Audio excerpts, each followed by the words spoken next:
O presidente dos Estados Unidos, Donald Trump, disse que a guerra contra o Irã pode durar pelo menos mais 5 semanas. O mundo acompanha de perto os impactos desse conflito, sobretudo nos preços do petróleo. No Brasil, o ministro da Fazenda, Fernando Haddad, afirmou que os efeitos no país vão depender da duração dessa ofensiva. Vamos acompanhar. O Estado da Fazenda está acompanhando. Evidentemente que a escala do conflito vai determinar muita coisa, né? Agora, a economia brasileira está num momento muito bom de atração de investimento. Então, mesmo que haja uma turbulência de curto prazo, ela não deve impactar as variáveis macroeconômicas, a não ser, conforme eu disse, que esse conflito venha a escalar, né?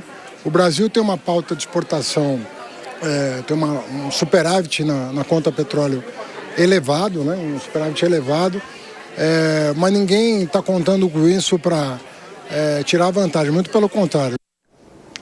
Vamos aprofundar a discussão sobre esse assunto aqui com Túlio Nassa e Lucas Merreiro, nossos comentaristas, analistas dessa terça-feira aqui no Jornal da Manhã. Túlio Nassa, já espero grandes metáforas para você trazer para a gente nesta manhã de terça-feira, inclusive a respeito dessa fala de Haddad. Você acha que ele usou um tom que minimiza o tamanho da repercussão que a gente vê econômica e global desse conflito no Oriente Médio? Porque não só depende de escalar, como já está escalando.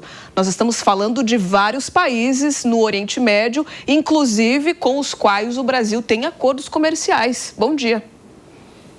Bom dia, Beatriz. Bom dia, Evandro. Bom dia ao Lucas. Relembrar aqui o aniversário do Evandro, que foi ontem, né? Dar os parabéns, até porque é no mesmo dia da minha filha. Então, Evandro, parabéns, muita paz, saúde e felicidade para você, viu?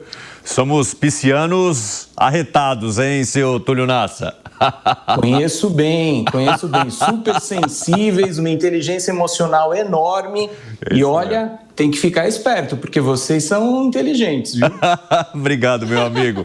Um abraço para sua filha também, a minha xará de aniversário. Obrigadão. É isso aí. Bom, Bia, falando agora um pouco então da nossa política interna e política internacional, evidente que a fala do ministro Haddad, ela tenta contemporizar, ela tenta colocar um pouco de panos quentes, ela tenta não alarmar o mercado. Até nesse ponto está correto o ministro, mas evidentemente que a preocupação ela é muito maior, né? Eu vou lembrar aqui no general prussiano, que chamava Clausewitz, ele dizia sobre a névoa da guerra, né? A guerra, uma vez instalada, ela se impregna de uma névoa em que os atuantes eles não conseguem enxergar muito bem o desfecho dela. Isso acontece muito, nós vimos recentemente, né? A Rússia falou que a operação na Ucrânia seria simples, seria rápida, resolveria em poucas semanas, e não é isso que acontece. Nós vimos também nos Estados Unidos, quando invadiu o Iraque, quando foi naquela missão no Afeganistão, que a situação não foi muito fácil, ou no Vietnã, décadas atrás também, que os Estados Unidos acreditou que iria ser fácil e não foi. Por essa razão, esse conflito aí no Irã, entre Israel, Estados Unidos e o Irã, ele é muito complicado. O Irã é um país muito grande, montanhoso, que tem um exército muito forte e, portanto, essa empreitada de Donald Trump, agora na segunda fase, que deve ser uma empreitada terrestre, o exército americano deve partir para esse cenário, não tem uma previsão de resolução a curto prazo. Portanto, os efeitos econômicos podem sim ser grandes.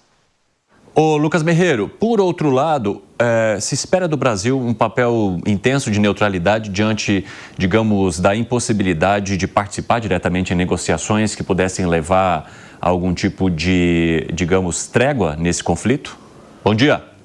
Bom dia, Evandro, Bia, Túlio e, claro, todos que nos acompanham aqui. É sempre um prazer estar com vocês nessa segunda edição do Jornal da Manhã.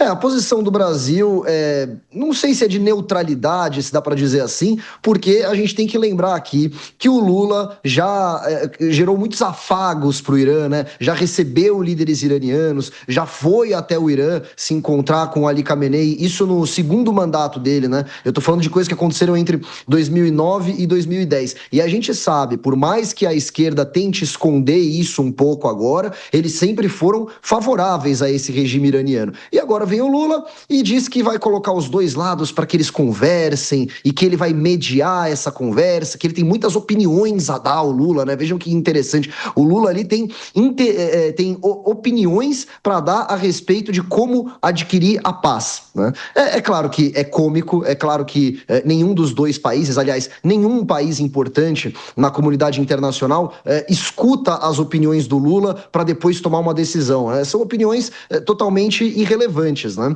Então, não, o Brasil vai se colocar ali como um mediador, fingir que está fazendo alguma coisa para reunir, para fazer essa reunião, mas na prática não vai ter nenhum efeito. E sobre o que o Túlio falou, eu concordo plenamente. É muito difícil a gente medir quais vão ser os impactos econômicos, os impactos sociais, porque a gente não pode fazer uma analogia falsa aqui e achar que vai acontecer a mesma coisa que aconteceu na Venezuela. Basta tirar um presidente que o regime cai. O Irã não necessariamente vai passar pela mesma coisa. É um país muito bélico, tecnologicamente muito avançado e pode ser ainda que esse regime, mesmo nesse estado super instável, né, encontre novamente uma forma de se fortalecer. É possível.